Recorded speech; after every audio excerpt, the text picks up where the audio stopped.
Yeah! Vous pouvez vous asseoir. Merci au band de louanges. Ça commence bien, ça amène de l'énergie.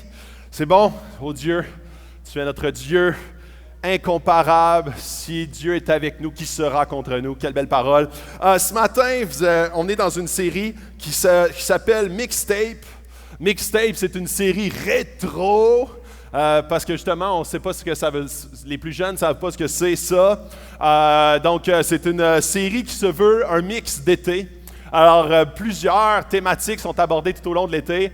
La semaine dernière, Jasmin nous a entretenus sur le sujet de s'approcher de Dieu ou les obstacles à s'approcher de Dieu. Et je vais, dans le fond, dans une optique de suivi, je vais continuer dans cette même optique parce que je vois vraiment que l'été, ça peut être une menace et une opportunité. Une menace pour s'éloigner de Dieu ou une opportunité pour se rapprocher de lui. Et dans le fond, pourquoi est-ce que j'avais à cœur ce message-là ce matin? C'est parce que vraiment, j'ai vraiment à cœur que notre Église puisse vivre à chaque été un moment particulier avec Dieu, différent, où est-ce que la routine est cassée et c'est bon. C'est bon que la routine soit cassée, que la routine change complètement, que la routine soit où est-ce qu'on a des vacances, où est-ce qu'on tombe dans un moment de repos, mais que c'est un moment de repos qui nous permet de mieux connecter avec Dieu, de mieux réfléchir, de mieux voir où est-ce qu'on en est avec Dieu et de pouvoir avancer vers lui avec différentes stratégies. Alors, le titre de ce matin, vous allez voir, ça s'appelle « Retour au bercail ». Là, je suis encore désolé pour les jeunes. Donc, les 25 ans, certains moins. Alors, tous eux sont comme, ben voyons donc, 2 chiens et un chat. OK, ça a été vraiment un film qui a bercé mon enfance. D'accord, je vous raconte l'histoire rapidement, OK? Parce que c'était tellement bon. OK, je n'ai rêvé des jours et des jours à ce film-là. C'est que dans le fond, il y a une famille qui a ses 3 animaux de compagnie. Et la famille, pour X raisons, partent, un peu comme maman, j'ai raté l'avion, partent sans leurs animaux, au loin. Et là, pour X raisons, quand ils se rendent compte qu'ils ont oublié les animaux, fait que là, ils reviennent. En tout cas, les animaux se perdent dans le transport entre les deux. Et là, ils sont vraiment, je sais pas, à 1000 km de leur nouvelle maison et de leur ancienne maison. Et là, leurs animaux sont perdus au milieu de nulle part. Et ils doivent retrouver le chemin du bercail. Le bercail, c'est comme à la maison.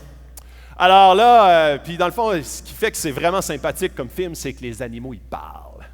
Alors, t'as Chance, l'espèce de... Chance, c'est le bulldog, là, genre. T'as lui qui s'appelle Shadow, là, lui, le sage, là, c'est le plus vieux, là. Et t'as Sassy, le chat que j'haïs. Mais ça, c'est une autre affaire. Fait que ça, c'est les 3 animaux, puis là, il y a une dynamique entre eux. Et finalement, évidemment, ils reviennent au bercail. Et pourquoi est-ce que je voulais qu'on puisse prendre je voulais qu'on garde ce titre-là en tête? C'est que ce matin, j'aimerais ça qu'on passe à travers un psaume. Un psaume qui nous parle de revenir et de se rapprocher de Dieu, de revenir près de Dieu. Et c'est pour cette raison-là que c'est un retour à la maison. C'est un retour au bercail. Et le bercail n'est pas l'Église ici. Ce n'est pas le bâtiment, je vais revenir proche de Dieu. Dieu n'est pas ici. Dans le sens, oui, il est ici parce qu'il habite tous les chrétiens qui sont dans cette salle par son Saint-Esprit. Mais Dieu n'est pas dans un bâtiment.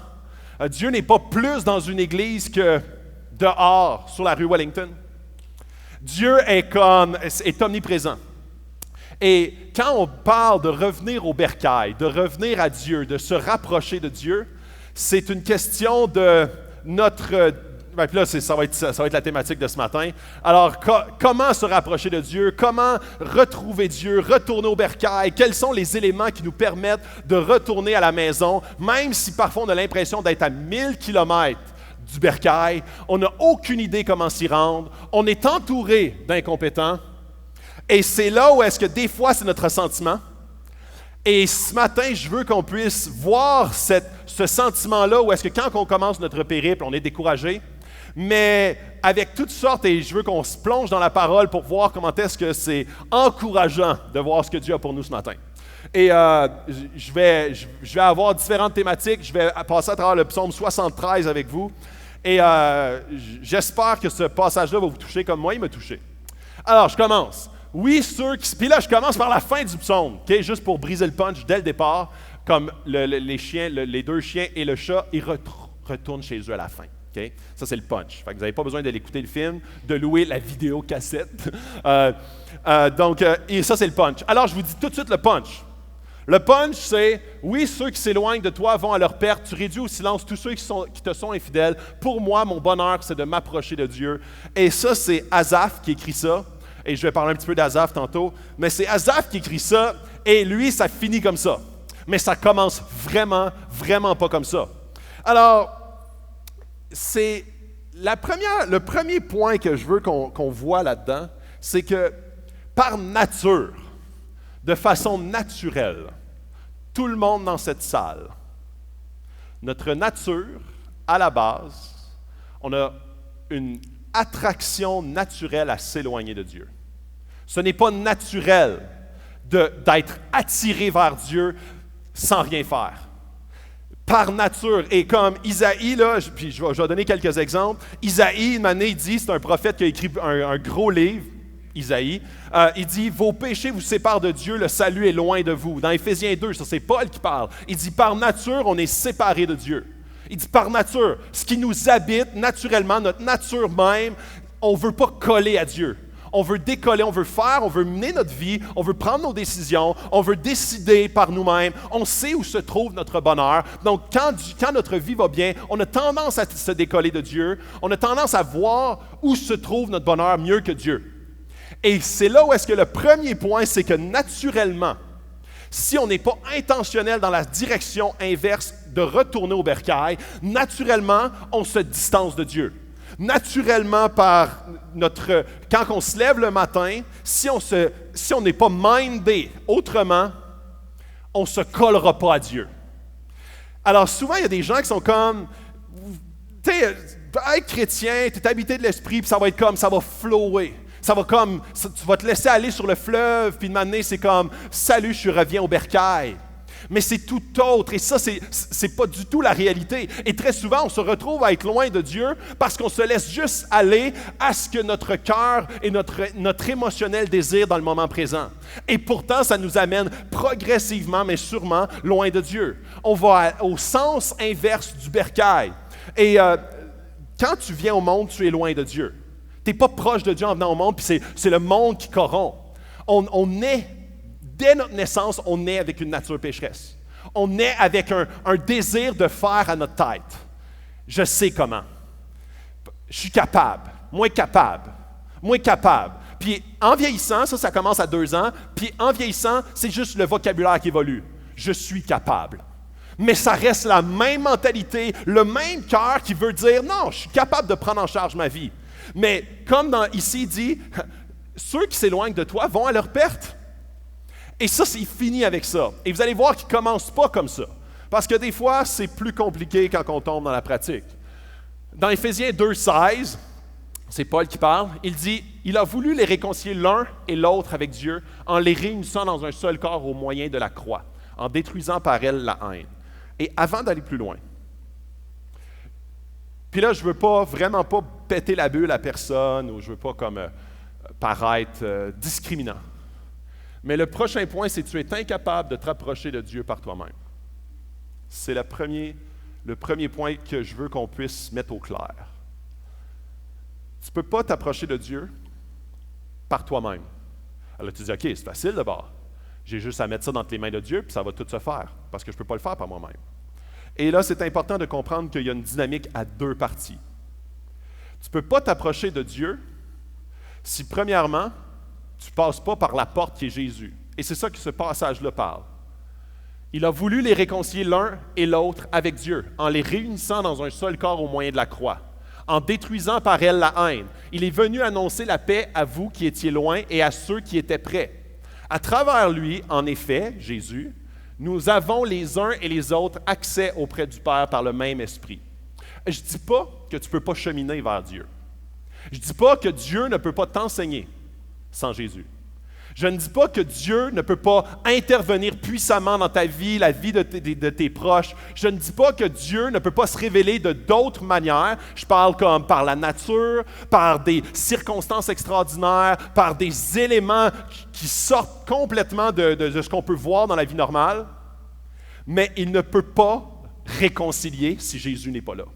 C'est pour ça que dans ce passage-là, à travers lui, en effet, nous avons les uns et les autres accès auprès du Père par le même esprit, l'esprit de Jésus qui habite dans les chrétiens. Alors ce matin, des fois, tu veux t'approcher de Dieu sans Jésus, tu vas avoir beaucoup, beaucoup de difficultés. Parce que c'est comme si tu veux vivre quelque chose de puissant, de transformateur. Tu veux vivre une relation d'intimité, mais tu n'es pas réconcilié. Et pour ça, Dieu a pourvu Jésus. Dieu a pourvu Jésus, et ça va être assez spécial, vous allez le voir, parce que je vais vous lire un psaume qui est avant Jésus. Et vous allez voir comment est-ce que quand Jésus est arrivé, il y a une nouvelle alliance qui s'est tracée. Il y a l'ancienne alliance dans l'Ancien Testament et il y a la nouvelle alliance dans le Nouveau Testament. Dans l'Ancien Testament, la foi des gens envers Dieu était portée à leur justice. Ça veut dire que les gens qui avaient la foi en Dieu, qui obéissaient à Dieu, cette foi-là était portée comme justice. Leur justice pour être réconciliés avec Dieu. Dans la nouvelle alliance avec Jésus, Dieu a dit, maintenant, la porte va passer par Jésus. Jésus va être la personne qui va réconcilier. Ceux qui sont prêts, puis regarde, c'est drôle, dans le passage, il dit, ceux qui sont prêts ou ceux qui sont loin. Il était venu annoncer la paix à vous qui étiez loin et à ceux qui étaient prêts. Il y a des gens qui sont plus proches de Dieu que d'autres. Il y a des gens qui sont très, très loin de Dieu. Tu dis, hey boy, lui là, il est athée, il veut rien savoir, il méprise Dieu à tout moment. Lui, il est loin, loin, loin. Puis il y en a d'autres qui sont comme spirituels. Ils sont comme, oui, Dieu, j'y parle. Jésus, je veux rien savoir, mais Dieu, j'y parle. Dieu, oui. Dieu, la prière, oui, mais pas Jésus. Jésus, non. J'aime pas ça, Jésus, c'est comme trop restreint. Mais Dieu, oui. Alors, il y a des gens qui sont loin, près, mais le plan de Dieu, c'est que tu sois le proche, que tu sois loin, la porte, tu es incapable de t'approcher de Dieu en toute intimité si tu ne passes pas par Jésus. Je continue. Alors, je retourne dans Psaume 73, Psaume d'Asaph. Asaph, c'est un mec assez intéressant. C'est un gars ce qu'on pourrait appeler un lévite, quelqu'un qui s'occupe de la louange dans le temple. C'est quelqu'un qui, son mandat principal, sa job, c'est d'être proche de Dieu. Sa job, c'est de chanter des louanges à Dieu continuellement. C'est un spécialiste de la proximité avec Dieu. Et moi ici, je suis un pasteur à l'Église. Souvent, les gens pensent qu'un pasteur, c'est proche de Dieu. Un pasteur, c'est automatiquement, ça va avec la proximité avec Dieu. Mais c'est la même chose. Un pasteur vit les mêmes défis que chacun d'entre vous. Un pasteur vit les mêmes défis. Asaph vit les mêmes défis que chacun d'entre vous. Des fois, on a l'impression, parce que c'est supposé d'être un spécialiste, qui est supposé de lui nous montrer comment faire, et que lui, il n'y a pas de problème, moi, j'ai des problèmes, lui, c'est normal, c'est sa job, moi, c'est pas ma job, lui, c'est normal qu'il soit proche de Dieu, pas moi. Alors, on relativise comme ça. Et Asaph, c'est ça qui est intéressant. C'est que lui, il est en train de dire, mon rôle, c'est d'être proche de Dieu, mais en ce moment, je ne le suis pas. Et il commence comme ça. Et là, c'est là où est-ce qu'on arrive avec la théorie versus la pratique. Un pasteur sait qu'il doit être proche de Dieu. Asaph sait qu'il doit être proche de Dieu. Tous les chrétiens savent qu'ils doivent être proches de Dieu. Ça, c'est de la théorie. Ensuite de ça, il arrive la pratique. La pratique de comment je fais ça et comment je le reste proche de Dieu. Et c'est pour ça que je dis comment se rapprocher de Dieu.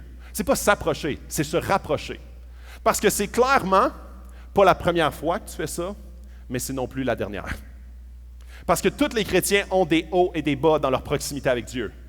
Et je me souviens de m'amener, je réparais mon char, en tout cas j'essayais, puis j'étais équipé, j'avais acheté une note pour un boulon, pour dévisser les boulons, en tout cas, la patente qui dévisse l'écrou, là, tu sais, la wrench, là, bon, ben. Puis là, j'avais acheté une machine chez Grenade Tire, puis j'étais de l'air mal quand t'as ça dans les bras. Puis même, il y a un reverse, OK? Fait que j'avais tout. J'avais tout, le jack, puis tout, je monte ça dans les airs, pam, pam, pam. Puis là, très rapidement, je strippe la note. Ça, ce que ça veut dire, OK, c'est que la note, ben bon, en tout cas, j'ai de la misère avec les termes, là, mais la patente qui rentre dans l'autre patente, Elle a comme fait un cercle, puis l'habitude, c'est supposé être un hexagone. En tout cas, ça ne dévissait pas. Et là, je n'étais pas content. Alors, je redescends le jack, je m'en vais au garage, puis là, j'ai dit, la note est pognée. Alors là, le gars, il se met à jouer après ça. Et là, il dit toutes sortes de mots d'église. Il dit des très beaux mots, des gros mots. Et là, il finit par réussir à dévisser la note. Mais j'étais quand même un peu content qu'il y avait de la misère. Elle n'était pas facile, OK? Pourtant, c'est un spécialiste. En tout cas, il est supposé, lui. Il est supposé avoir des outils qui valent plus cher que les miens. Puis là, il dit, « Eh boy, elle n'était pas facile, celle-là. Yes. Yes. Yes. Tu l'as dit, mon homme. » Puis des fois, on arrive ici à l'église, on est un peu mindé de la même façon. On est comme, bon, ça, c'est quelqu'un qui doit être spécialiste. Et là, il y a la théorie de rapprochez-vous de Dieu et il y a la pratique. Jour après jour après jour, avec des épreuves, avec des circonstances, avec des hauts, des bas, avec des momentum, des enfants qui se rajoutent là-dedans, des crises familiales, des crises de couple, des crises à la job, des éléments qui vont pas toujours bien, la note qui est strippée, ce genre de choses-là qui amènent toutes sortes de dynamiques qu'on n'avait pas prévues dans la pratique, dans la théorie, et que ça arrive dans la pratique. Et Asaph, en début de parcours, dans le début du passage, il dit « Psaume d'Asaph », ça c'est moi. « Psaume d'Asaph », je suis un spécialiste. Oui, Dieu est bon pour Israël, pour ceux qui ont le cœur pur. Il commence avec la théorie. Dieu est bon pour le peuple de Dieu. Toutefois, mon pied allait trébucher, mes pas étaient sur le point de glisser, car j'étais jaloux des vantards en voyant le bien-être des méchants. Et là, il commence. Il te fait une rafale de versets sur le pourquoi il est loin de Dieu. Les maudits méchants. Les maudits méchants, je les vois autour de moi. Les circonstances, les gens autour de moi. Je me fais attaquer de toutes parts. Et là, il continue. Il dit, rien ne les tourmente jusqu'à leur mort et leur corps prend de l'embonpoint. Ils n'ont aucune, puis il devient poétique un peu, il ne vient aucune part aux souffrances humaines. Ils ne sont pas frappés comme le reste des hommes. Et là, je verrais facilement n'importe qui dans la salle ici commencer à justifier en disant, ah ouais, tu les as pas, toi, mes collègues. Les collègues qui ont... Hey, il y a une place là, que je trouve ça assez incroyable, là. En tout cas, j'arrive là bientôt. C'est pourquoi ils se parent de l'orgueil comme d'un collier, la violence les enveloppe comme un manteau, leurs yeux ressortent dans un visage plein de graisse. Moi, c'est ce bout-là, j'aimais bien. Les mauvaises pensées de leur cœur débordent. Tu sais, c'est des maudits chiens sales. Ils ricanent et parlent méchamment d'opprimés. Ils profèrent des discours hautains. Leur bouche s'attaque au ciel et leurs blagues, leur langue balaie la terre. Là, il est en train de justifier pourquoi il a raison d'avoir de la rancune envers les gens qui l'entourent. C'est du monde pas correct. C'est du monde, là, puis regarde-les, toute la liste, puis la liste continue. Ils s'amusent là-dedans. Voilà pourquoi son peuple se tourne leur côté. Il boit leurs paroles avidement comme de l'eau. Et il dit, comment Dieu pourrait-il savoir? Y a-t-il de la connaissance chez le Très-Haut? Là, il est en train de faire à semblant de prendre la défense de Dieu. Il méprise Dieu. Et c'est pour cette raison-là que j'ai affaire à ne pas être leurs amis, à les mépriser. Voici comment sont les méchants, toujours tranquilles, ils augmentent leur richesse. C'est donc pour rien que j'ai purifié mon cœur et que j'ai lavé mes mains en signe d'innocence. Moi, je suis innocent. Et tout ça, c'est de la justification. Puis en haut, j'ai dit, c'est pas la première et ni la dernière fois. C'est pas ta première fois que tu veux te rapprocher de Dieu et ça sera pas la dernière fois. Et ce qui est encore plus difficile que d'être loin de Dieu, c'est d'avoir été proche de Dieu et de maintenant sentir qu'on est plus loin. On est comme, dans le temps, j'avais des temps de prière, je sentais sa présence, j'avais des temps de louange, je sentais son esprit, je marchais dans la rue, j'avais juste le goût de parler de Jésus, j'arrivais à ma job, moi c'était comme, j'aime Jésus, le monde me regardait croche, puis après ça, les gens, ils posaient des questions, puis ils s'intéressaient à Jésus, puis là j'avais un impact autour de moi, puis après ça, je me souviens, là, j'étais allé dans des retraites, puis là, je sentais sa présence, on dirait devant moi, autour de moi, je sentais comme si là, ça me pénétrait, là, puis là, aujourd'hui, je sens rien.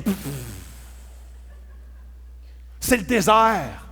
Je m'assis là, dans ma place là, pour prier. Là. Puis là, je commence à prier, puis on dirait que je me parle à moi-même, blablabla. Bon, OK, ma prière ne sort pas du plafond. Dans le temps, dans le bon vieux temps, tu sais, dans le temps qu'on avait les cassettes, ça allait-tu bien ma relation avec Dieu? Et là, c'est ça qui est difficile. On essaie de justifier pourquoi aujourd'hui on est loin de Dieu? Pourquoi aujourd'hui j'ai raison d'être loin de Dieu? Et j'aimerais vous suggérer ou vous poser une question. Qu'est-ce qui t'éloigne de Dieu aujourd'hui? Et je ne vais pas juste te poser la question. Je vais te donner des idées. Et je vais les dire lentement, parce que je veux que tu y réfléchisses. Qu'est-ce qui t'éloigne de Dieu maintenant? Est-ce que c'est ton péché? Un des plus classiques. C'est quoi le péché? Juste quelque chose que ta conscience t'accuse, quelque chose que tu sais que Dieu ne veut pas et que tu fais quand même parce que tu as l'impression que ça goûte bon à court terme. Ma culpabilité. Je me sens vraiment incompétent devant Dieu, coupable devant lui. Ah, fait que ça ne me tente pas d'aller dans sa présence. Mon indignité, mon épreuve. En ce moment, je vis une épreuve, ça ne me tente pas d'aller brailler dans les mains de Dieu. J'ai juste le goût d'aller dans mon sous-sol, dans mon garage. J'ai le goût de m'éloigner. J'ai pas le goût de parler de ça à Dieu. Ma maladie, je souffre, je suis malade. Ça fait longtemps, des années que je traîne ça. J'ai de la misère à marcher, j'ai de la misère à dormir, j'ai de la misère à manger, j'ai de la misère. 3 petits points. Ma maladie, ma dépression. Ma dépression, j'ai de la peine, de la tristesse qui m'envahit. J'ai des larmes. Chaque matin, je me lève, ça ne me tente pas de me lever. À chaque matin, je me lève, je m'en vais à la job, ça ne me tente pas d'aller à la job. Ça ne me tente pas de revenir chez nous. Ça ne me tente pas de voir du monde. Ça ne me tente pas. La dépression m'envahit de plus en plus. Ça a commencé léger, puis là, c'est rendu vraiment deep. C'est rendu sombre. Ma santé mentale, je me sens high, je me sens down, je me sens high, je me sens down. J'ai plus besoin de ma médication parce que je me sens quand même correct, puis après ça, je rechute, je perds mes amis, j'ai tout perdu, j'ai tout gagné, j'ai tout perdu, j'ai tout gagné, j'ai tout perdu, j'ai tout gagné. Ma santé mentale me purge. C'est pour ça que je suis loin de Dieu, parce que Dieu m'a donné cette santé mentale-là, puis à ce temps, je ne veux plus y parler. Mon mari, ma femme, ça fait 10 ans que je lutte. Ça fait 5 ans, ça fait 6 mois que je lutte. Je ne suis plus capable. Je suis marié avec elle, je ne suis plus capable. Je suis marié avec lui, je ne suis plus capable. Il doit avoir mieux que moi dans la vie. Il doit avoir mieux pour moi dans la vie. Dieu doit avoir un meilleur plan pour moi. Fait que s'il ne me le donne pas, je vais être en colère contre lui. Si Dieu ne me débarrasse pas du mari ou de la femme que j'ai, je vais être en colère contre lui. Puis j'ai raison d'être en colère. Pourquoi? Parce qu'il a la face pleine de graisse. Ma famille. Et là, ça peut être plus soft. Non, mais comme, je comprends bien, là, ceux qui sont célibataires ou ceux qui sont en couple pas d'enfants, eux autres peuvent être proches de Dieu. Mais moi, là, je n'ai 2 petits morveux, 3 petits morveux, 4 petits morveux, 8 petits morveux qui tournent autour de moi tout le temps. Non, c'est pas possible d'être proche de Dieu. On verra ça dans 20 ans, quand ils vont partir de la maison. C'est justifié. Dieu comprend ça, que je n'ai pas de temps d'avoir d'intimité. Je suis comme loin du bercail, mais pour 20 ans, ça va être ça. Mon travail, ma job, que j'aime trop ou que j'haïs. Que j'aime trop puis que ça fait en sorte que je vis pour ma job. Hey, je suis plus heureux à ma job que chez nous. Je suis plus heureux à ma job, je suis valorisé, tout le monde me regarde, tout le monde me dit « Hey, t'es vraiment bon, t'es au top de ton art. » Puis je carbure à ça, je me sens vivre, je me sens compétent. Je me sens enfin que les gens me regardent et me valorisent parce que je vaux quelque chose. Et c'est pour ça que j'ai plus vraiment le temps. J'ai plus vraiment le temps pour... premièrement, être en connexion avec Dieu. J'ai plus vraiment le temps pour venir à l'église. J'ai plus vraiment le temps pour un groupe connexion. J'ai plus vraiment le temps pour lire sa parole. J'ai pas vraiment le temps pour connecter avec Dieu, être en mission. Regarde, je veux pas perdre la notoriété que j'ai à ma job. Hey, j'ai gagné ça à sueur de mon front. Là. Je commencerai pas à dire j'aime Jésus, puis le monde me regarde croche, puis après ça, je vais perdre toute la valorisation qu'ils m'ont donnée. Wow! Aussi, je l'ai ma job. Une job plate à mort, c'est une job plate, je me traîne les pieds, c'est de la crap de job, mais j'ai pas le choix de vivre, parce que ça me tente pas de diminuer mon revenu, fait que je me traîne les pieds. Je suis un mauvais employé, j'essaie d'y voler un petit 15 minutes par-ci, par-là, mais il le verra pas, il le saura pas. Ah, puis je sais que Dieu veut pas, mais de toute façon, il doit comprendre parce que ma job est vraiment plate. Mon église. Ah, les preachs sont plates. La louange est trop forte. Ah, dans un théâtre comme ça, c'est froid, trop noir. Café pas bon. Mon église me bloque d'avec Dieu. Qu'est-ce que tu veux? C'est de leur faute. C'est de leur faute. Ils préparent mal, ils parlent trop fort, ils bougent trop, ils disent des jokes. Hey, à l'église, on ne devrait pas dire des jokes. À l'église, ça devrait être sérieux. Puis on devrait être habillé en soutane. On devrait être habillé d'une façon plus propre. Des fois, il met des jeans. Pas là, mais l'habitude, il en met. Fait que là, c'est quoi la patente? C'est de leur faute si je suis loin de Dieu. Ma colère, mon impatience. Check, mes montées de lait, ça fait partie de moi. Je suis né de même. Mon père, mon arrière-grand-père était de même. Fait que je vais être de même. Fait que Dieu, c'est à prendre de l'OSC. Moi, je suis un soupe au lait. Soupe au lait, moi, je pète ma coche sur la route. Bip, bip, tasse-toi! Bip, bip! OK, pardon, Jésus, j'arrive ici, je suis vraiment comme casual, j'ai une belle face, puis je fais des sourires. Mais sa route, c'est une autre affaire. Moi, les lambineux sur la route, tassez-vous, parce que moi, je suis chauffé. J'ai une Civic SI.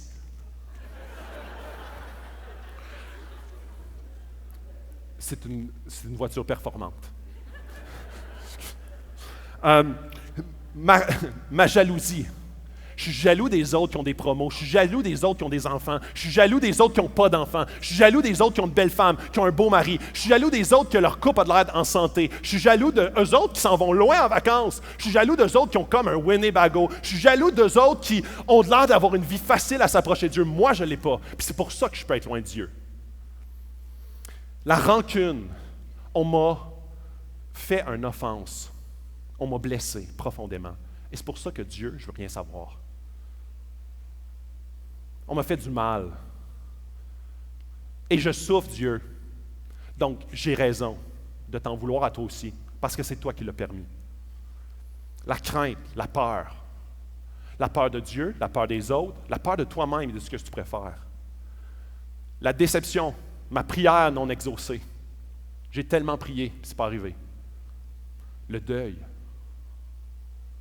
Le deuil, la mort d'un proche, la mort de quelqu'un qu'on tenait, la mort de quelqu'un qui, dans notre vie, faisait la différence. Un père qui est parti trop tôt, une mère qui est partie trop tôt, une sœur, un frère, un oncle, une tante, des grands-parents, un ami. Mes finances. Je fais moins de cash que les autres, c'est bien normal que je t'en veuille.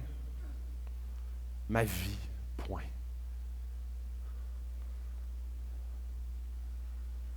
Ça, c'est une liste non exhaustive de pourquoi parfois on justifie notre éloignement de Dieu. Et je suis à peu près certain que là-dedans, il doit y avoir 1 ou 2 points qui te fait bien comme chapeau. Mais, assez, c'est assez. Et c'est là qu'il arrive au verset 15. Il arrive au verset 15 puis il dit « Si je disais, je veux parler comme eux, alors je trahirais tes enfants. » Puis là, il est comme un peu dans la poétie, il est encore un peu poète, là, il essaie de justifier cette affaire. Et là, il arrive. Quand j'ai réfléchi, j'ai pris un moment, j'ai arrêté de me justifier de toutes les raisons pour lesquelles j'ai raison d'être amer, j'ai raison d'en vouloir à Dieu, d'en vouloir aux autres, d'en vouloir à ma job, d'en vouloir à mon entourage. J'ai réfléchi pour comprendre cela. La difficulté a été grande à mes yeux. Jusqu'au moment où je suis entré dans les sanctuaires de Dieu et où j'ai prêté attention au sort final des méchants. Et quand il parle des méchants, il parle de lui. Ce matin, j'ai commencé de façon ludique, légère, et là, je suis allé un peu plus dans les sanctuaires de Dieu, dans l'endroit ici où est-ce qu'on se trouve, et là, je t'ai posé des questions, où j'ai fait des reflets. Et ça peut être difficile à entendre. Tu peux sortir d'ici en disant « Ah, boy, j'ai pas aimé ça un matin, là. C'est venu me brasser. » Yes! Yes! Et moi, je ne veux pas, ce matin, faire comme si c'était des paroles ou que moi, je voulais te brasser. Je veux que le Saint-Esprit te brasse. Je veux que le Saint-Esprit qui habite en toi, puis qui est comme, moi, j'aspire à que tu sois proche de Dieu, que tu retournes au bercail. J'aspire que tu sois dans la présence de Dieu. J'aspire que tu puisses goûter à ça, que ça goûte bon. Tu vas voir, c'est ça la vraie vie. Et quand tu te leurres à une fausse vie et que tu te prétextes toutes sortes d'éléments pour t'éloigner de Dieu ou te garder éloigné de Dieu, l'Esprit en dedans de toi crie « Abba Père, je veux revenir à papa, moi. » Et là, toi, tu es comme « Non, j'éteins le Saint-Esprit, arrête. » À matin, tu es comme « Ah, j'aime pas trop ça, j'ai le goût même de sortir, je vais peut-être pas te faire louange, moi, parce que là, ça me brasse pas mal. » Fait que l'Esprit est comme « Ah! » Puis toi, tu es comme Pff. Et c'est là, il faut que, quand j'ai réfléchi.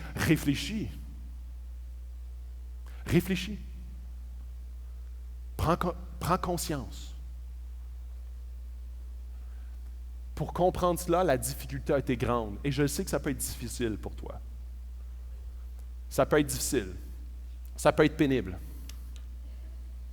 Et par la suite, approchez-vous de Dieu. Dans Jacques 4,8, vous savez, Jacques 4,8 qui dit « Approchez-vous de Dieu et il s'approchera de vous. Nettoyez vos mains, pécheurs. Purifiez vos cœurs, hommes irrésolus. »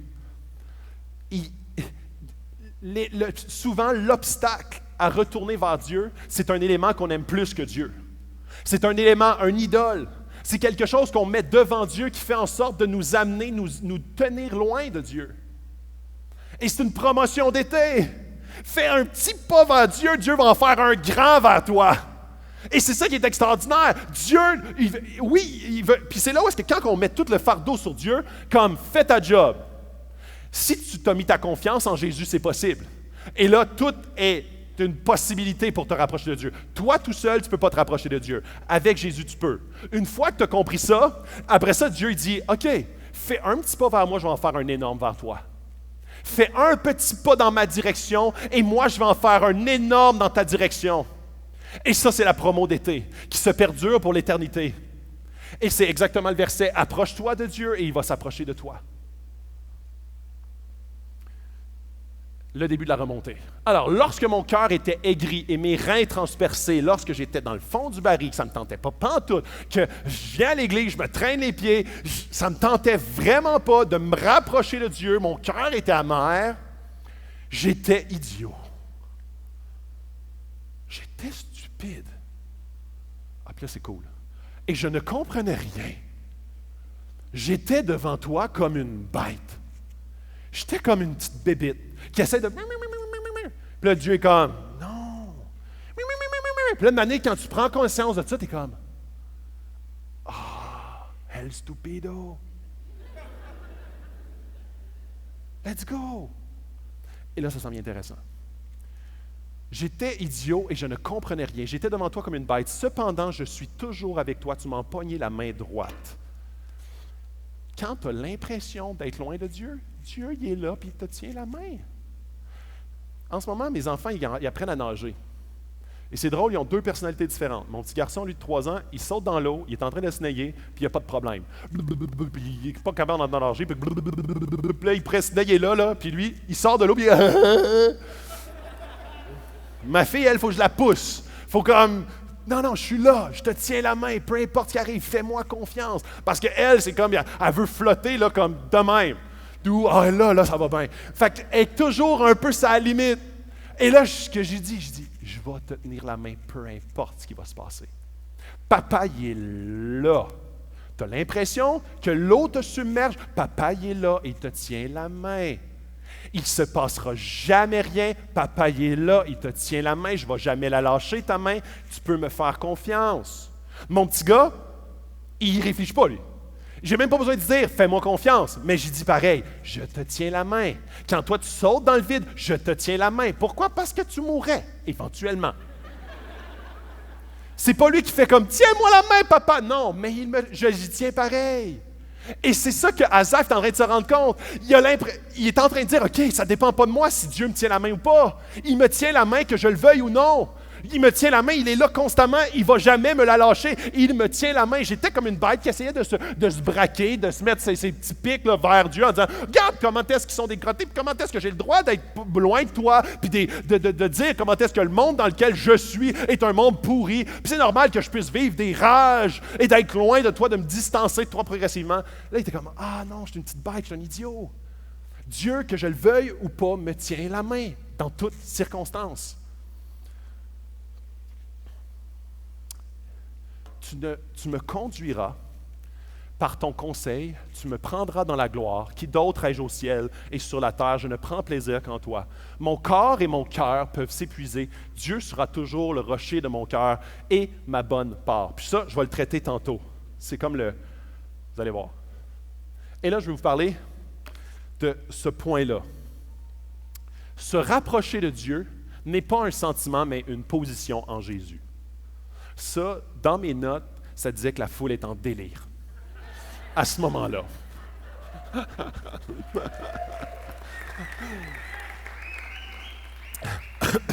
Pas forcé du tout. Hein. Mais là, je vais vous expliquer. Ça ici, c'est un train. Tu as les faits, tu as la foi et tu as l'émotion. La foi, les émotions ne sont pas des dictateurs, mais des indicateurs. Ils doivent, c'est très important les émotions. Les émotions nous connectent au monde autour de nous, nous connectent à Dieu, nous donnent des indications de ce qui se passe, et les émotions sont très importantes. Par contre, les émotions ont une place importante, mais pas centrale. Si dans ta relation avec Dieu, tu ne le sens pas, Dieu, tu es en train de mettre les émotions à la locomotive d'en avant. Et dans le théâtre et dans les films, on appelle ça la suspension d'incrédulité. La suspension d'incrédulité, ça veut dire que tu mets ta foi dans les faits et ça provoque une émotion. Je vous explique. Quand tu as écouté Les Pages de notre amour, c'est un film d'amour des années, je ne sais pas moi, 2000 quelques, là. Ou bien un film d'amour récent, là. Je ne l'ai pas écouté récemment, mais un film d'amour. Puis là, à la fin du film, souvent madame, des fois monsieur, ils ont une petite larme. Oh, c'est beau, il s'aime, mais il est mort à la fin. Oh. Et c'est pas vrai! Des acteurs! Ils se réveillent, il est comme, mais non, je n'ai pas été écrasé par un train. Là. C'est de la fiction. Donc, tu mets ta foi dans des faits qu'ils te sont projetés et ça provoque en toi une émotion. J'ai une petite illustration. Et là, soyez très attentifs. Okay? Ça dure 5 secondes.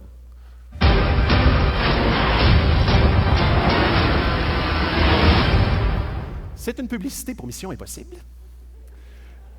Et c'est drôle parce que quand tu écoutes Mission Impossible, tu es comme Ethan Hawke, c'est celui-là, Tom Cruise. Il se passe tout plein d'affaires. Puis là, il y a des méchants, puis des trahisons. Puis là, je me souviens dans Le Gladiateur aussi, ça m'a fait tout un effet. Puis là, t'es comme, à la fin du film, là, parce qu'il y a vraiment des méchants qui sont vraiment méchants, puis t'es comme, vas-y, arrache la tête! Puis tu y crois vraiment, mais pourtant, là, je suis un pasteur, là. Je veux dire, c'est pas vrai, là. Je penserais pas ça dans la vraie vie, là. De comme faire, ben oui, arracher la tête, là, il t'a fait du mal, là. Tu sais, il t'a coupé, là. Fait que débarque de ton char, c'est fini, là. Jamais, OK? On se comprend bien. Alors, comment ça se fait que mes émotions sont exacerbées, sont vraiment, là, tu sais, là, ils moussent? C'est parce que j'ai mis ma foi dans des faits qui me sont exposés. Mais c'est comme, c'est ça le film. C'est ça d'être diverti par un film. Donc, maintenant, quand on parle de Dieu, les faits, la vérité, l'Écriture, la Bible, ça c'est la locomotive. C'est la locomotive qui doit diriger ta vie. Donc, quand je me lève le matin et je me sens un beau pourri, je sais que dans la Bible, il est écrit que Jésus m'a tellement aimé qu'il est mort pour moi. Ah, OK, ça c'est les faits. Et je veux mettre ma foi là-dedans pour que mon émotion, qui en ce moment me sent comme complètement ratée de la vie, je me sens plus raté de la vie parce que je mets ma foi dans les faits. Supposons qu'une année, je me sens comme si la vie et la pression et la maladie et la dépression et les épreuves de la vie m'exaspèrent au plus haut point. Je me lève le matin et je n'ai pas le goût de me lever le matin. Je veux mettre ma foi dans un verset qui dit « Les bontés de l'Éternel se renouvellent à chaque jour ». Ça, c'est les faits. Je veux mettre ma foi là-dedans et mon émotion, je veux qu'elle suive. Alors, quand on parle de la locomotive, c'est ce qui fait avancer ta vie spirituelle. Et voyez en arrière du train, qu'est-ce qu'il y a? Il y a un chariot de charbon. Le charbon, c'est ce qui anime la locomotive en avant. Si tu arrêtes de mettre ta foi dans ces faits-là, c'est sûr et certain que le wagon en arrière va arrêter d'avancer et même une manée va commencer à reculer. Pourquoi? Parce que tu as pu animer avec ta foi la locomotive qui t'entraîne dans une proximité avec Dieu. Donc, est-ce que c'est mes émotions qui vont faire « je me sens loin de Dieu ». Non, Dieu tient ta main. Que tu le files pas, il tient ta main. Que tu le files ou que tu le files pas, Dieu et ses écrits, sa parole, les faits, la vérité sont immuables. Ils ne changent pas d'un iota. Ils sont continuellement et perpétuellement, pour l'éternité, continuellement, la vérité. Alors, si tu décides de mettre ta foi dans ces faits-là, ton émotion va changer. Alors, si ton émotion est ton dictateur, c'est clair que tu vas souvent filer loin de Dieu. Mais ce que ici, il est en train de comprendre, Asaph, c'est que ce n'est pas parce que je me sens que je suis. C'est parce qu'il est que je suis et donc je me sens. Et c'est là où est-ce qu'aujourd'hui même, en sortant de l'Église, d'ici, à ton siège, assis sur tes deux fesses, ce n'est pas comment tu feels qui font en sorte que tu es proche de Dieu ou loin de Dieu. C'est juste et seulement et entièrement à cause que Jésus s'est entièrement donné pour toi. Il t'a racheté, justifié. Il est mort pour toi pour que tu puisses être accepté.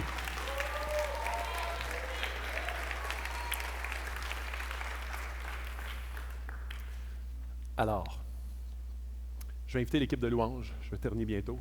Cependant, je suis toujours avec toi. Tu m'as empoigné la main droite. Je parlais de ça tantôt. Comment est-ce que Dieu est toujours là pour te prendre la main droite? Tu me conduiras par ton conseil, puis tu me prendras dans la gloire. Savez-vous quoi? Dieu ne te laisse pas avec seulement, je mets ça entre guillemets, seulement ta foi dans les faits.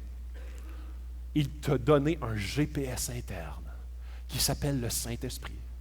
Le Saint-Esprit, lui, il veut toujours mettre en valeur la personne de Dieu. Il veut toujours te pousser, quand tu l'écoutes, au bon endroit. Il veut toujours t'amener vers la vérité, vers les faits en lesquels tu dois mettre ta foi. Il veut te donner la bonne direction. Écoute. Asaph, il dit, tu me conduiras par ton conseil.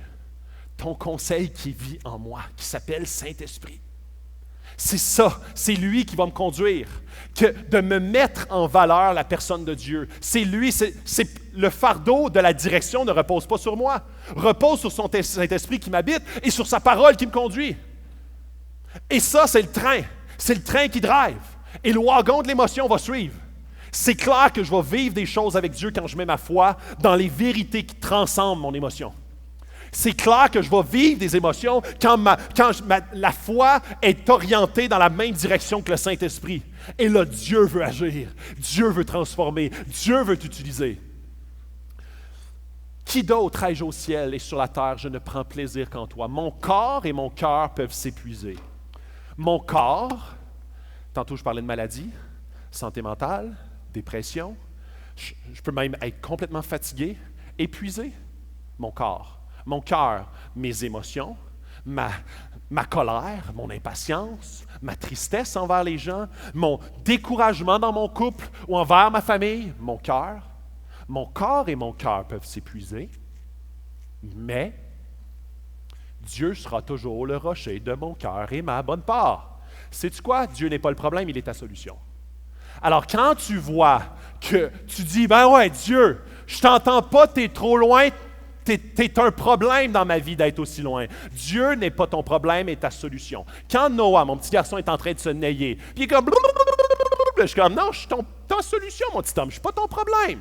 Puis lui, il veut de la liberté. Il veut comme ça. Là, je suis comme, non, je suis pas ton problème, je suis ta solution. Si tu me fais ça comme ça, tu vas avoir des gros problèmes avec ton cœur et avec ton corps.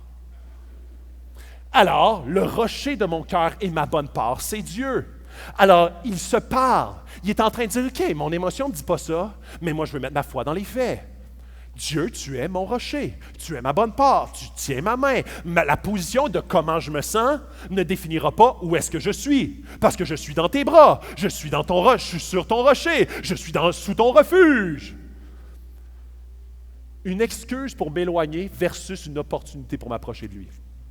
Oui, ceux qui s'éloignent de toi vont à leur perte. Tant et aussi longtemps que tu ne reconnais pas que de t'éloigner de Dieu va conduire à ta perte, va conduire à être désespéré, une perte de sens, une perte de repère. Dieu dit comme, tu as besoin de moi, mon homme. Tu as besoin de moi, ma femme. Tu as besoin de moi pour te guider. Tu as besoin de moi pour te faire vivre, revivre. Tu as besoin de moi pour te conduire. Quand tu me vois comme ton problème, tu n'es pas en train de voir le vrai problème de ta vie. Tu réduis au silence tous ceux qui sont infidèles. Pour moi, mon bonheur, c'est de m'approcher de Dieu. Il finit avec ça. Mon bonheur, c'est de m'approcher de Dieu. Asaph, dans le même texte, il dit ça. Est-ce que vous pensez qu'il le feel plus maintenant que tantôt? Pas beaucoup plus. Il est dans le même moment. Ce matin, tu arrives ici, tu dis, je le file pas, Dieu, pas tout. Je sens qu'il est loin de moi au max. Fait que là, il faut qu'il y ait de quoi, là? Faut qu'il y ait un shake ou des frissons sur mon bras. Faut qu'il y ait de quoi qui se passe, puis que les lumières commencent à... Oh là, je le sens. Je vais sortir de cette... Ouh! Si tu t'attends ça, tu t'attends que la locomotive de ta vie soit l'émotion. Pour driver le restant. Et quand il n'y a plus d'émotion, je me sens mourir. Je me sens loin de Dieu. Et là, lui, il dit, non, que tu le files ou que tu le files pas, Dieu te tient la main. Que tu le files ou que tu le files pas, Dieu est ton rocher, il est ton refuge, il est ta solution. Voici les faits dans lesquels tu dois mettre ta foi pour que tes émotions, éventuellement, suivent.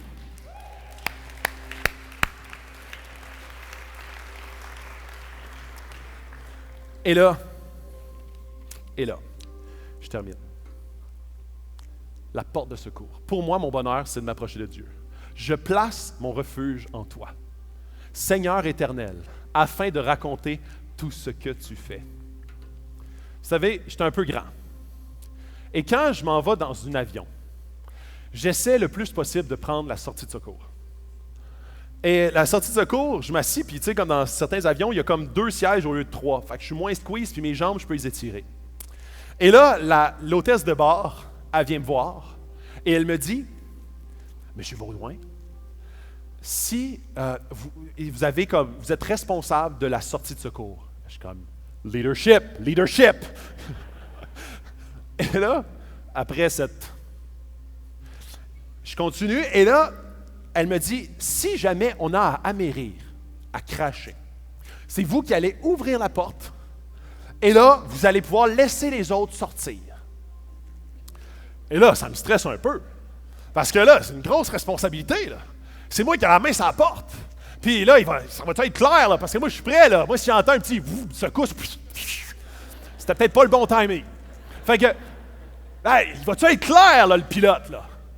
Ah oui, il va être très clair, vous allez voir, ça va être indiqué partout, les lumières, OK, parfait. Et ça me faisait rire un peu. Parce que vous savez, c'est une bonne position. C'est une bonne position d'être dans la sortie de secours dans un avion. Mais une bonne position est égale une grande responsabilité. Une grande responsabilité. Et ça va bien jusqu'à temps que l'avion crache. Et vous savez, notre monde a besoin de gens, de chrétiens qui sont proches de la porte de secours pour que quand l'éternité va sonner, ils vont pouvoir passer au travers. Notre monde a besoin de gens qui vont pointer efficacement la porte de secours, qui vont être juste à côté de la porte de secours. La porte de secours, je l'ai dans mes notes. La porte de secours, dans Jean 19, il dit « Je suis la porte ». Jésus qui parle. « Je suis la porte. Si quelqu'un entre par moi, il sera sauvé. Il entrera et il sortira et il trouvera des pâturages. » Le monde a besoin de chrétiens qui ne sont pas des chrétiens tièdes, mais des chrétiens près de Dieu, près de la porte de secours. Et cette porte de secours, il s'appelle Jésus. Cette porte-là permet à quiconque veut être sauvé de manger des pâturages à volonté, d'y avoir accès. Et c'est intéressant parce que quand Jésus parle dans Jean, « Je suis la porte », il ne parle pas juste un ticket pour le ciel. Il ne parle pas juste de ton éternité. Il parle de pâturage, et ça, c'est live maintenant. C'est live maintenant dans ta vie. Jésus peut changer complètement la face de tes circonstances maintenant. Pourquoi? Parce que les vérités et la foi que tu mets dans ces vérités-là vont complètement modifier ton émotion. Et c'est pour ça que si tu es quelqu'un d'émotionnel qui se laisse diriger par son émotion et son cœur, tu vas toujours te planter. Parce que si tu n'écoutes pas le GPS qui est en toi, qui te dirige vers la vérité de Dieu, les faits, et que tu mets ta foi là-dedans pour que tes émotions suivent, c'est clair que tu vas toujours être un idiot au milieu du désert. Tu vas être un idiot qui est comme, j'essaie de justifier avec Dieu, j'essaie de mettre ça sur son dos, j'essaie de comme, là Dieu est comme, non, je suis ma main là, que tu la veuilles ou que tu la veuilles pas, je te tiens. Je suis ton papa. Je suis ton papa, puis ton papa ne te laissera pas tomber parce que tu ne te sens pas bien, parce que tu te sens loin, parce que tu te sens aigri contre les gens à ton travail, parce que ton couple ne va pas bien. Ton papa, il ne te laissera pas tomber. Il ne te laissera pas tomber parce que toi, tu l'as laissé tomber. Ton papa, il ne te laissera jamais tomber parce qu'il sait que tu vas te nailler. Et c'est là où est-ce que quand tu comprends que la plus grande solution, la meilleure solution réside en Jésus, ton quotidien se transforme. Et là, je vous lis ce dernier psaume-là, psaume 27, qui dit ceci. Psaume 27, c'est David qui l'écrit. Il dit, « Je demande à l'Éternel une chose que je désire ardemment. Je voudrais habiter toute ma vie dans la maison de l'Éternel, être à côté de la porte de secours, pour contempler la beauté de l'Éternel, pour admirer son temple, car il me protégera dans son tabernacle. Le jour du malheur, il me cachera sous l'abri de sa tente. Il m'élèvera sur un rocher. Déjà, ma tête se dresse au-dessus de mes ennemis qui m'entourent. J'offrirai des sacrifices dans sa tente avec des cris de joie. Je chanterai, je célébrerai l'Éternel. L'Éternel, écoute ma voix, car je fais appel à toi. Aie pitié de moi, exauce-moi. Mon cœur dit de ta part. Écoute ça. Mon cœur dit de ta part, parce que ton Saint-Esprit vit en moi. Recherchez-moi, je te recherche, Éternel. Ça, c'est le Saint-Esprit qui crie là. Cherche Dieu! Puis toi, tu as le choix de dire OK ou non, je vais me nailler. Ne me cache pas ton visage, ne repousse pas avec ta colère ton serviteur. Tu es mon secours, ne me laisse pas, ne m'abandonne pas, Dieu de mon salut. Même si mon père et ma mère viennent à m'abandonner, l'Éternel m'accueillera, sa main sera là, peu importe ce qui t'arrive maintenant.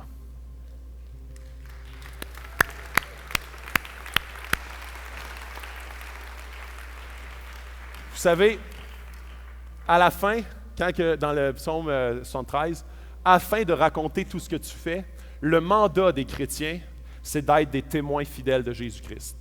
Être des chrétiens, ça veut dire littéralement être des petits Christ, des gens qui imitent Christ. On est appelé à être des imitateurs pour être des reflets de qui il est, des miroirs, des suiveurs, des disciples. Et c'est pour ça qu'en tant que disciples, on veut le plus possible continuellement se rapprocher de lui. Ce matin, j'espère que l'Esprit parle à ton cœur et qu'il t'appelle fortement, puissamment et positivement. Si tu as une parole qui vient dans ton cœur, qui tend à t'écraser, qui tend à te terrasser, elle ne vient pas de Dieu, elle vient de l'ennemi. L'Esprit te pointe ce que Jésus a fait pour toi. Jésus a pris sur lui le fardeau qui t'était réservé pour que tu n'aies plus ce fardeau à porter. Si ce matin, tu sens que le fardeau repose sur tes épaules, il est pesant sur tes épaules, tu dois absolument dire, je mets ma foi dans le Jésus qui a tout pris à la croix, ce fardeau-là, et ton émotion va changer. Et ça, c'est l'Esprit qui te dit ça. Alors, ce matin, on va prendre la communion. Sur les côtés, vous le voyez, la communion, c'est le moment où est-ce que chaque chrétien se remémore ce qui fait en sorte qu'on est racheté, qu'on est adopté dans la famille de Dieu, qu'on peut avoir l'opportunité de se rapprocher de lui, de reconnecter avec Dieu. C'est seulement par Jésus. Jésus est mort sur la croix. Et quand on prend cette communion, quand on prend le jus de raisin ou le vin, ça nous rappelle son sang qui a coulé pour chacun d'entre nous. Quand on prend le pain, ça nous rappelle son corps qui a été brisé pour chacun d'entre nous. Et cette communion n'a rien de magique. C'est quelque chose qui est un symbole puissant de la famille de Dieu et de ceux qui ont mis leur confiance en Jésus, dans ce Sauveur et dans ce Seigneur. Si ce matin, tu es ici et tu veux dire, moi, je veux faire de ce Jésus-là mon Sauveur et Seigneur, je vais faire une prière tantôt pour toi. Si c'est la première fois ce matin et tu dis, OK, j'ai assez tourné en rond, là. Je suis comme une bête dans le milieu du dessert, là, je vais arrêter de mettre ma foi dans toutes sortes de vérités, je veux mettre ma foi dans cette vérité, dans cette porte de secours, je veux rentrer par la porte qui est Jésus. Tantôt, je vais prier et tu vas pouvoir, avec nous ce matin, prendre la communion.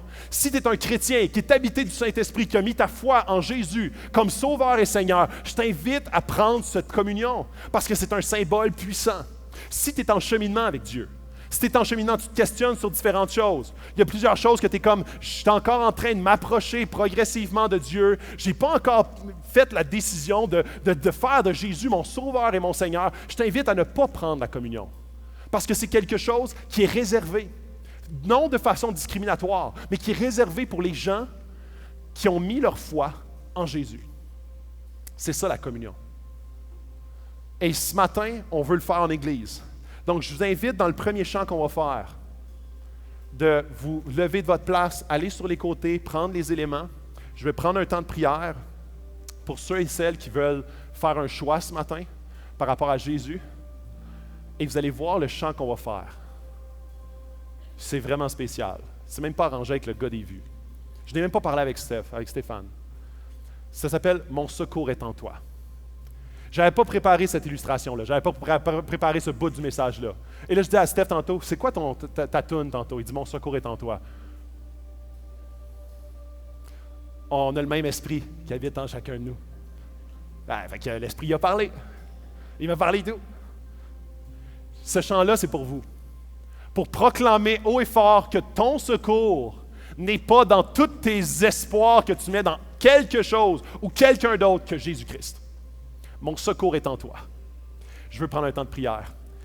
Oui, Dieu, on est reconnaissant parce que notre secours est en toi seul. On veut mettre notre foi dans ta vérité pour que nos émotions puissent suivre cette vérité, cette identité qui est sécure en toi, qui est complètement sécure pour l'éternité. Dieu, je veux prier pour toutes les gens qui, ce matin, veulent faire un choix pour toi, veulent s'avancer vers toi, veulent donner leur vie à Jésus. Et je t'invite à répéter après moi, dans ton cœur, si tu es trop gêné de le faire à voix haute, pour donner ta vie à Jésus. Oui, Jésus, je reconnais ce matin que je suis pécheur. Je reconnais que sans toi, je ne peux avoir accès au Père. Je veux que tu deviennes, à partir de ce jour, ma porte de secours, par lequel je peux avoir accès à Dieu, à son esprit, à de verts pâturages dans lesquels tu vas pouvoir me nourrir et ainsi goûter de plus en plus à une vie renouvelée, une vie transformée, une vie de plus en plus édifiée par ton esprit, dirigée par lui. Merci Jésus pour ton sacrifice à la croix. Amen. Cette prière, ce n'est pas une prière magique. C'est une prière de foi. Dans quoi mets-tu ta foi ce matin? Donc, en Église, comme je l'ai dit tantôt, je vous invite à vous lever, d'aller sur les côtés, et on va passer un temps dans la louange ensemble. Et je vais revenir tantôt pour qu'on puisse prendre ensemble la communion.